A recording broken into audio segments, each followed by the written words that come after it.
I know some of you may be a little worn out about me constantly recapping the Battlefront 2 fiasco in all my videos, so this time I'm just going to assume that you have been up to date. If you haven't, well then just go ahead and binge watch all of my past like 20 videos or so.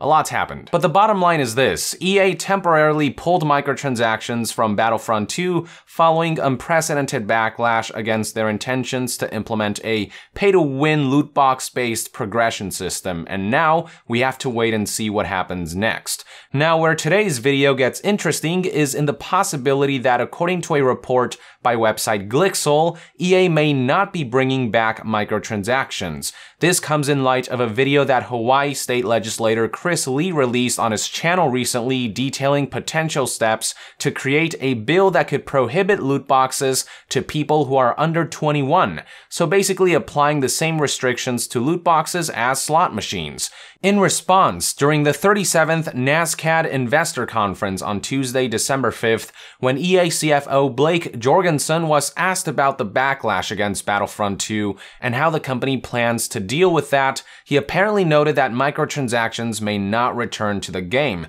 Here's what he said according to Glixol. Clearly, we are very focused on listening to the consumer and understanding what the consumer wants, and that's evolving constantly. Clearly, they're not, because consumers have made themselves very clear for years now, and yet they're still looking for ways to employ the same predatory practices that got them into this mess.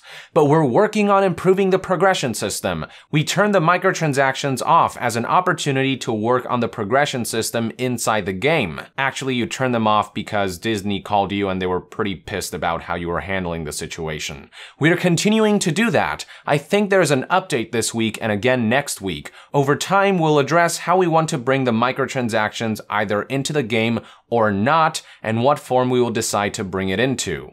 The important part is, of course, the "or not" that Jorgensen added in his statement, which potentially paves the way for a timeline in which EA deliberates to make Battlefront 2's removal of microtransactions permanent. But if you ask me, it all still sounds very vague and wishy-washy. There is still very little clarity on what EA's plans are for the future of Battlefront 2 in the disheveled state that it's currently in. Even if they do permanently remove microtransactions, the progression system is still a mess due to the fact that credits earnings are based on how much time you spent in a match rather than your performance. This allows AFK credit farmers to simply use a couple rubber bands to cheese their way through the game's grind, which is becoming a big problem as more people have become aware of this exploit. So if they announce that they're in fact removing microtransactions outright, they'd have to overhaul the progression system from top to bottom to compensate for that, because it was clearly designed with paid loot boxes in mind. However, this hypothetical scenario would mark a significant victory for the consumers.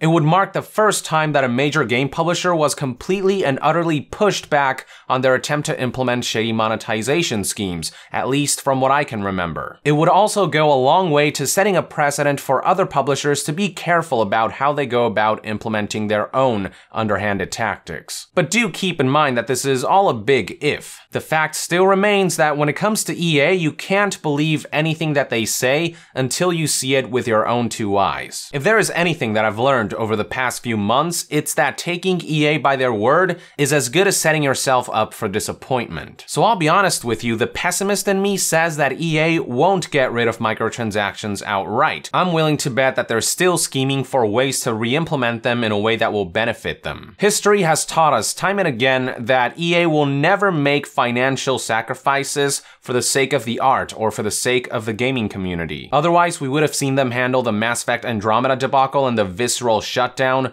much more gracefully. My belief is that at best, EA might be considering making Battlefront 2's microtransactions removal permanent to mitigate the extensive damage, but they'll eventually buckle under the weight of investors and of their incessant greed. I'm thinking that the best compromise we can hope for is that the old system will be replaced with a purely cosmetic microtransaction system. Anything more egregious than that, if EA tries to squirm their way back into tying microtransactions with the game's loot box-based progression system, I can almost guarantee that backlash will be swift and merciless. They would only be giving protesters, the media, as well as government officials who are pushing towards the regulation of these practices resources, more ammo to work with. Hopefully EA isn't stupid enough to not see that. Hopefully they're not that blinded by greed. Now, even if by some miracle EA ends up removing microtransactions permanently, it is important that we don't immediately assume that the company has all of a sudden changed for the better. I think as far as Battlefront 2 goes, it's too little too late. They've already laid out their original intentions to exploit players,